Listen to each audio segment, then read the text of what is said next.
Police will also find that many Muslim women and men will not shake hands and will avoid direct eye contact with members of the opposite sex. And that may be misconstrued as disrespect, or a person is averting something, or anxious about something. But oftentimes what it is again the modesty that is prescribed as part of the way Muslims conduct themselves, whether they are men or women. The headscarves and long skirts worn by some Muslim women lead to erroneous assumptions that Muslim women are somehow oppressed.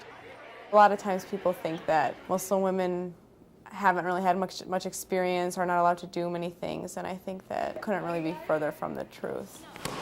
Nothing holds me back as far as being a Muslim woman. I mean, once you really study Islam, if you're in university and take the classes, you'll see that Islam basically was the first women's liberation movement.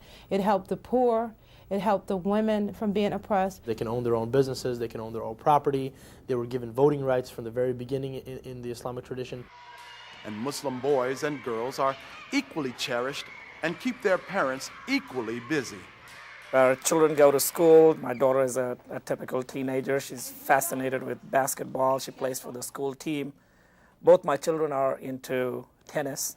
They follow it very closely because that is one of my avid avocations aside from work and other community work. Like Muslim women, Muslim men wear a variety of dress.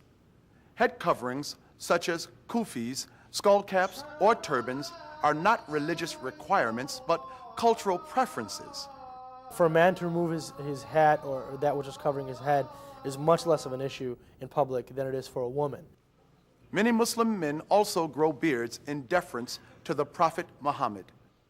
Cultural dress does not necessarily mean the person is foreign. Assumptions based on a person's clothing should be avoided. Muslims aren't necessarily from somewhere else. Just because a woman wears a headscarf doesn't mean she came off the boat from somewhere. Because a lot of times people meet me and they think, oh, this is a foreigner, she doesn't know how to speak English, she's not educated, and then I turn out to be pretty normal. Dr. Lena Shabandar was in fact born here and educated at Northwestern University. Muslims are valued members in all professions.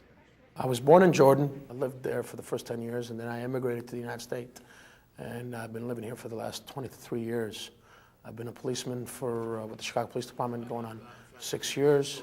My brother's a policeman. I have a lot of good friends who are police officers that speak Arabic, and they put their life on line for the American public. Police officers, doctors, teachers, attorneys, parents, students, volunteers. Muslims integrate the tenets of their faith into all aspects of their lives. When I come into work, I cannot leave my Islamicity, for lack of a better term, outside. I bring it in. I bring my values about being good to people, about being sensitive, about being caring, about being ethical. All of those values come with me. In addition, I've got to follow the traditional rituals of practice. Muslims, just like people of all faiths, expect police officers to exhibit those same values. I want my son to always feel that an officer is someone he can trust, he can look up to, and he can call, and not fear. And police need to be sensitive to an increased fear among Muslims in light of current world events. I think a lot of explanation on part of the police officer, or a sense of reassuring them that this is just a routine stop, will go a long way in allaying some of those concerns. As a police officer, there are many religious and cultural considerations to keep in mind when dealing with people of the Islamic faith. The 5 daily prayers are an important part of Muslim life and are done in a prostrate position. Fridays are the holiest days for Muslims, and large crowds gather at mosques. Muslim men and women may avoid direct eye contact with members of the opposite sex, and many prefer not to shake hands.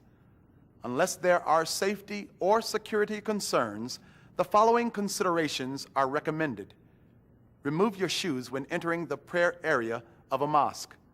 Because modesty is highly valued in Islam, if possible, Muslim men and women should be interviewed by officers of the same gender. And Muslim women should be allowed to remove their headscarves in private whenever possible. Also, keep in mind, some Muslims have an increased fear of law enforcement due to anti-Muslim sentiment following terrorist attacks by foreign Islamic extremists. All of the people we encounter on a daily basis expect to be treated with dignity and respect.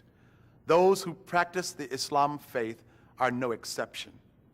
It is our hope that this video will serve to enlighten and foster a new awareness and understanding. Thanks for watching, and as always, stay safe.